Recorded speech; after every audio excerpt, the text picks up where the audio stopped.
Selamat malam semuanya. Balik lagi di Sinema Tengah Malam. Masih bareng gue Bimo. Kali ini gue nggak sama Faris Fedrian gitu ya. Karena hari ini gue mau nge-review film yang berjudul Home for Rent. Itu dari Thailand. Itu mungkin kalian tahu gitu ya. Film horor dari Thailand yang belum lama keluar. Tapi gue juga nggak yakin sih ini masih stay di bioskop atau enggak gitu. Karena screen time itu atau yang di bioskop itu nggak begitu banyak gitu, karena memang ketutup sama film-film besar saat ini tayang gitu, The Flash gitu ya, Transformer dan lain sebagainya gitu. Tapi gue baru banget nonton kemarin, jujur ekspektasi gue cukup tinggi gitu ya nggak tinggi-tinggi banget sih, tapi gue sadar karena film ini tuh disutradarain sama si Sophon Skat, siapa nih namanya, susah banget Thailand, Sophon Skakdap Hishit. Wih, ini Sopon ini mungkin buat kalian, gue nggak tahu nih siapa sutradaranya gitu. Tapi ternyata dia tuh terlibat sama beberapa film horor Thailand besar lainnya gitu ya. Dia tuh penulis naskahnya Shutter 2004, pasti tahu dong. Alone 2007, tahu juga dong. Phobia 2008. Nah itu dia penulis naskahnya gitu. Dan dia juga menyutradarai dan menulis naskahnya film La La Land, The Swimmer, The Promise gitu. Jadi film-film horor yang kita mungkin denger gitu ya, nggak asing gitu, itu dia ternyata penulis naskahnya dan sutradaranya. Kali ini dia direct Home for Rent ini gitu, dan diperaninnya sama Nita Jirayung Yun sama Sukolawat Kanarot. Dua aktornya ini vakum udah lama banget gitu. Kalau yang cewek itu vakum sekitar setahun kalau nggak salah, yang cowok tuh kalau nggak salah sekitar 3 tahun gitu. Nah, Home for Rent ini bercerita tentang apa sih? Home for Rent ini dia tuh diambil ya, by the way, terinspirasi dari kejadian nyata gitu. Kejadian nyata di Thailand sana, di mana ini sama nih premisnya, sinopsisnya juga sama gitu sama kisah aslinya. Di mana seorang ibu yang ingin menyelamatkan anaknya dari kultus gelap gitu. Tapi kultusnya itu apa? Di sini baru dikasih tahu gitu. Secara garis besar sih seperti itu ya. Mungkin kalian udah mulai rada sedikit bosen gitu sama namanya sekte gitu ya. Atau mungkin apa ya, aliran-aliran sesat gitu. Itu kan adalah premis umum sebenarnya gitu. Di sini yang menariknya adalah kemasan ceritanya sih menurut gue ya. Home for Rent gitu, dimana rumah sewaan yang bener-bener di awalnya tuh dikasih tahu kalau seandainya lu datang ke rumah sewaannya, terus tiba-tiba rumah sewaan lu tuh hancur, kayak lu nggak tahu nih kenapa kaca pecah, kenapa bangku disobek-sobek gitu. Sebenarnya siapa sih yang nyewa rumah gue kemarin gitu. Nah itu kan menjadi misteri gitu, kenapa rumahnya hancur gitu. Pasti lu berpikir kayak ini pasti ada sesuatu nih gitu. Cuma karena kebutuhan dana, jadi dia punya 2 rumah gitu ya. Yang pertama di kondominium, sama satu lagi di rumah biasa gitu. Nah dia pengen yang kondonya disewa tapi hancur tuh. Akhirnya karena dia butuh duit, ekonomi lagi nggak bagus lah, dia pengen rumahnya yang disewain, dia pindah ke kondo gitu. Di rumahnya akhirnya disewain lah. Cuma kita pikir misterinya sampai ya udahlah, ini siapa nih, kita pengen nyari tahu siapa yang nyawanya sebelumnya gitu. Tapi ternyata jauh dari itu gitu. Deep banget ceritanya, plot twistnya luar biasa juga gitu. Cuma jujur gue kurang suka. Langsung to the point tuh gue kurang suka sama horornya gitu. Karena bisa dibilang apa ya, lu nonton ibaratnya setengah film gitu ya, lu udah mulai menebak dan lain sebagainya. Itu tuh cuma yang diberikan cuma seperempat film, seperempat cerita intinya gitu loh. Dan sisanya gitu ya, 1 jam belakangan gitu, itu bener-bener menurut gue menggunakan shortcut aja gitu untuk menjelaskannya gitu. Gue kurang suka sih sama hal-hal seperti itu gitu. Walaupun memang dia menyampilkan beberapa detail gitu, yang kayak di awal ada A, ternyata oh ya A itu ini ya gitu. Itu ada banyak lah beberapa gitu. Tapi menurut gue build horror dari awal film sampai pertengahan film udah bagus. Cuma di endingnya gue kurang suka sih. Untuk penyelesaiannya menurut gue shortcut banget lah.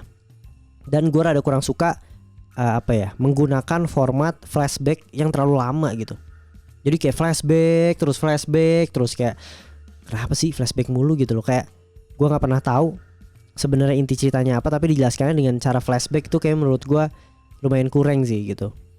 Walaupun ini karakternya nggak banyak, by the way, nggak banyak banget gitu, bisa dihitung jari gitu. Dan kultusnya mungkin kalau seandainya gue boleh review gitu ya, kultusnya tidak begitu mengerikan sih ya.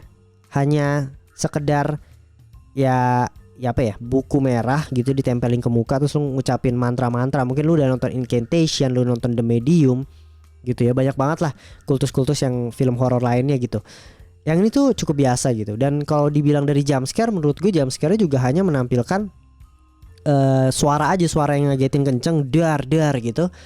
Tapi nggak buat gue kaget gitu. Karena menurut gue jump scare itu kan dibuat dari momen ya. Momennya dibuild gitu ya sampai udah di klimaks, maupun musiknya nggak kenceng pun pasti bisa kaget gitu.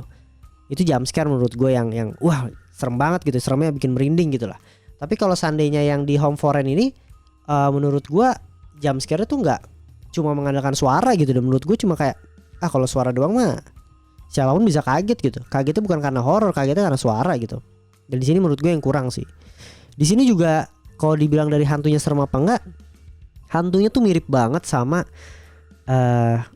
aduh gue lupa, The Exorcist tahun 73 ya, 90-70-an lah gitu. Itu mirip banget, hantunya mirip banget sama itu. Dan gue nggak melihat perbedaannya gitu. Malah menurut gue ini mirip banget. Horor iya, serem iya, tapi ya udahlah, lu lihat bentuk hantunya kayaknya hantu gitu udah banyak banget gitu. Gue nggak tahu ya, gue yang sering nonton film horor atau gimana, tapi untuk hantunya gue so-so sih gitu. Jadi jump scare biasa aja, hantunya biasa aja.